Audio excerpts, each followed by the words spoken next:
Hey everyone, welcome back to the Listen Up Girl podcast. Before we get started with today's episode, I wanted to ask you to please go to the description of this podcast and click on the audience survey link. This survey helps me understand who my audience is, and I can get your thoughts on what is working with this podcast and my other podcasts, Everything and Anything and a Bit Gay. I have lots of ideas for new shows and maybe even a new podcast, and the information you provide really helps me. It only takes 10 minutes, so thank you so much for your time for doing that. But let's get into the roundup of LGBTQ plus news today, pop culture, and everything that keeps our community informed and empowered.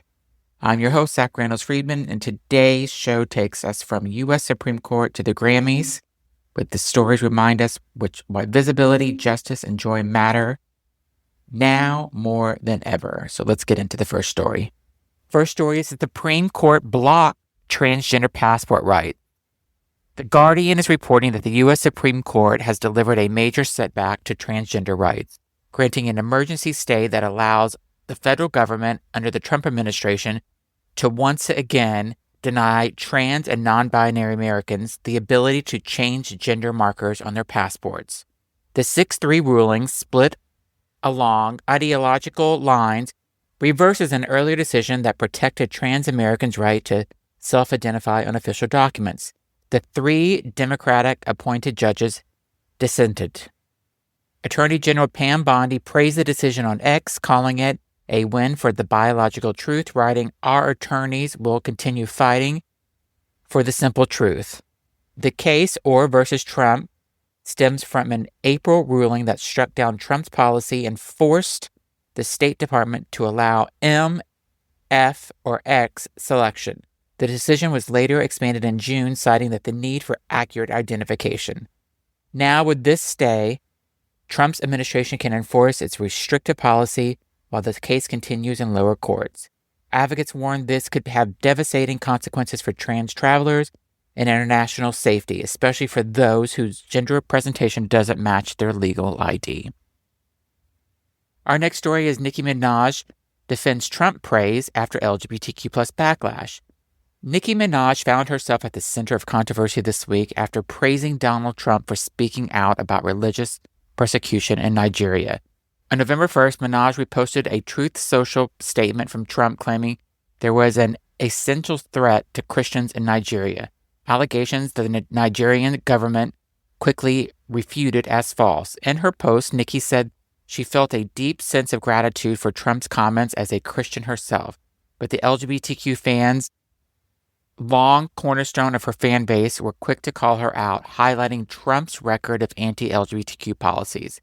After heavy criticism, Minaj fired back now deleted tweets writing, "Imagine hearing Christians are being murdered and making it about being gay." She insisted her empathy persecuted Christians doesn't mean turning her back on her queer community. Still, the incident reignited questions about the intersection of faith, freedom, and political loyalty, especially for artists with large LGBTQ plus followings. I mean, if you want to feel that way, if you feel like you need to back Trump, then you don't need your LGBTQ plus following. Like, you didn't have to say that, Nicki, so that's how I feel. LGBTQ plus support helps the new mayor of New York.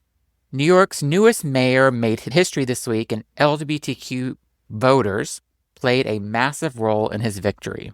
While many groups supported Mamdani's campaign, early data shows overwhelming turnout among queer and trans New Yorkers. Advocates say this isn't just a local win, it's proof that standing up for LGBTQ rights energizes voters nationwide. Mamdani, a progressive Democrat of Uganda and Indian descent, has long championed housing, healthcare, and queer equity issues. His victory speech called for a city where every identity feels seen and safe. His campaign success is already being hailed by strategists as a roadmap for Democrats heading into 2026, one built on inclusion, solidarity, and unapologetic visibility.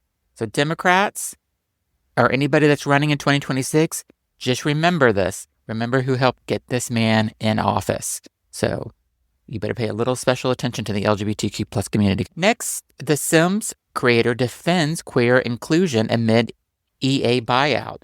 Charles London, one of the original creative forces behind The Sims and The Sims 2, is speaking out amid concerns over EA's Saudi-backed acquisition of the franchise. Fans have raised alarms of how the new ownership might impact LGBTQ representation in the game, a franchise that has long been celebrated for allowing same-sex relationships and gender customization. London told FRVR that queer inclusion isn't just a value, it's the soul of the franchise. It's everything. It's what allows the game to be universally appealing, young, old, gay, straight, whatever. It's about humanity. He said The Sims succeeds because it reflects real life and all of its messy, diverse beauty, something players around the world can connect to. Next story is U.S. cities declare sanctuary for trans people. Across the United States, more cities are stepping up to protect transgender and gender nonconforming residents from state-level crackdowns. Places like Madison, Wisconsin, Lawrence, Kansas, Long Beach, California, Columbia, Missouri, Ithaca, New York, Kansas City, Boston, Massachusetts, and Chicago, Illinois have all proposed ordinances declaring themselves as sanctuaries for trans people. These resolutions prevent local officials from cooperating with investigators or prosecutions related to gender-affirming care, essentially drawing a legal line in the sand against anti-trans state laws. Advocates say it's a powerful example of cities using their autonomy to resist oppression and send a clear message: trans lives are valued here. Next, we had the 49ers cheerleader claps back at critics. So the San Francisco 49ers cheerleader, Jon Reyes, is winning hearts, shutting down haters, after his viral response to critics mocking him for being a man on the NFL field. Reyes, who's gay and proudly represents the team's Gold Rush squad, posted, "Guess what? I'm on this field." Born in the Philippines and raised in California, Reyes is now in his second season with the 49ers and says being visible matters more than ever. He said, "When people see me out there, it shows that football can be for everyone, no matter who you are or who you love." You go, Jon Reyes. I am all supportive of you. Next story is Uganda considers law criminalizing LGBTQ plus identity. Uganda's parliament is debating one of the most harshest anti-LGBTQ bills in the world, a proposal that would criminalize simply identifying as queer. More than 30 African nations already ban same-sex relations, but this bill would go further, making it a crime to be. Western governments, including the EU, are threatening sanctions if the bill passes. Still, Uganda's ruling party has signaled strong support, citing traditional values, a phrase activists say is being weaponized to justify state-sponsored hate. Next, the Liberty Counsel accused of courting Supreme Court justices. An explosive new report alleges that Liberty Counsel, the conservative group behind several high-profile anti-LGBTQ plus lawsuits, has been cultivating private relationships with Supreme Court justices. According to investigative journalists, the group used a nonprofit subsidiary to arrange off-the-record events when sitting justices attended alongside donors involved in cases before the court. Ethics expert warned that such interactions, if confirmed, could represent a major breach of judicial impartiality, especially as a Liberty Counsel continues pushing for the reversal of Obergefell versus Hodges, the landmark 2015 marriage equality ruling. Next, we have GLAAD report. 41% of LGBTQ plus characters won't return next season. GLAAD's latest Where We Are on TV report reveals a mixed picture for queer representation. While there are about 489 LGBTQ plus IA regular and characters across major streaming, broadcast, and cable networks, a 4% increase from last year, nearly half of them won't return next season due to cancellations and short-term run series. CEO Sarah Kate Ellis called it critical moment for queer visibility, urging networks to not retreat. The report also found that over half of LGBTQ plus characters were people of color, but only one character across all the shows was depicted living with HIV. Our next story is Lady Gaga, Billie Eilish lead the LGBTQ Grammy nominations. The 2026 Grammy nominations are out, and queer artists are shining bright. Lady Gaga earned 7 nominations, including her duet, Gravity, with Cynthia, scored 5 nods for her hit Anxiety. Billie Eilish and Chappelle all received multiple nominations. Sade's emotional track, Young Lion, dedicated to her trans son, is up for Best Music Video, marking a milestone for trans representation at the Grammys. Their ceremony takes place February 1st in Los Angeles, with Kendrick Lamar leading all nominees. Drag icon Chim's new book wins praise from librarians. Beloved drag star is conquering the library world with 2 releases, including Donatella Hamachi and the Library Avengers, which librarians and educators are calling a must-read for promoting inclusion and self-love. The story follows a young heroine fighting to save books, echoing real-life censorship battles. Kim told she designed many of the characters' outfits herself. Each one celebrates individuality and queerness. The book has already become a hit with library advocates and teachers, proving once again that representation, even in children's fiction, can change minds.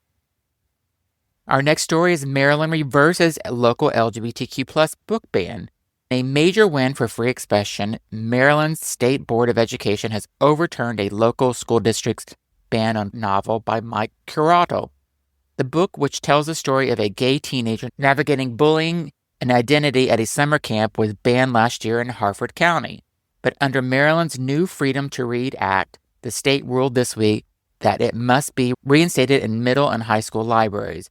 Educators and advocates say it's critical at a time when hundreds of queer titles are being challenged nationwide. Next, we have Marjorie Taylor Greene turns on her own party, which I'm loving. A surprising twist, Republican firebrand Marjorie Taylor Greene is suddenly criticizing her own party. In recent weeks, she's called out House leaders for chaos, delays, and lack of health care plan, while attacking Speaker Mike Johnson for failing to swear in the new elected members. Democrats, however, aren't buying the change in tone. Texas Representative Jasmine Crockett reminded Greene that she helped create the dysfunction she's now condemning. As Crockett put it, you don't get to set the fire and then complain about the smoke. My last story is court reinstates Texas drag ban. A federal appeals court has reinstated Texas' sweeping drag performance ban, reversing a lower court ruling that found it unconstitutional. The plaintiffs in the Woodlands versus Paxton, a group of drag performers and business owners, say they were devastated but not defeated. Drag is not a crime, their joint statement read. It's art, joy, and resistance. We will not stop until unconstitutional law is struck down for good. The reinstated law could have far-reaching effects on performers, venues, and even pride events, reigniting the national debate over free speech and LGBTQ plus expression. I cannot believe that you cannot see a drag show any longer in the state of Texas. Well, that's all we have for today. Remember, our voices are powerful and our stories are necessary, and our visibility keeps the fight alive. I'm Zach Randles-Friedman. Thanks for listening, and I'll catch you next time. If you're not already subscribing, please subscribe and check back tomorrow for more LGBTQ plus news. Thanks for listening.